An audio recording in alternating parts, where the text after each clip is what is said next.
এই নির্বাচনের জন্য চাপ দিচ্ছে তো দূর চাপ দিলে হইবনি। এই নির্বাচন এত আমরা সরকার বিরোধী আন্দোলন করছি না। হ্যাঁ, শেখ হাসিনা বিরোধী। এখন কোন ইউনূস সরকারকে কেমনে বাঁচাইতে হয়?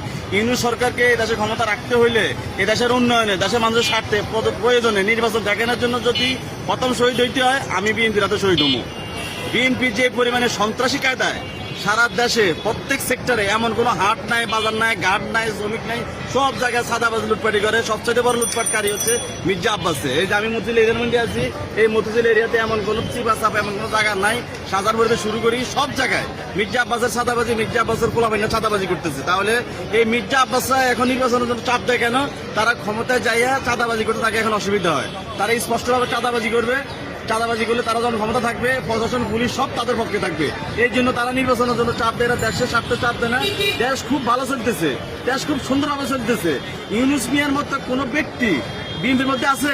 এখন বিষয়টা হচ্ছে নির্বাচনের কথা তো কেউ মাঠে নামলেই ওর আগে পিটামু, কোনো কথা নাই।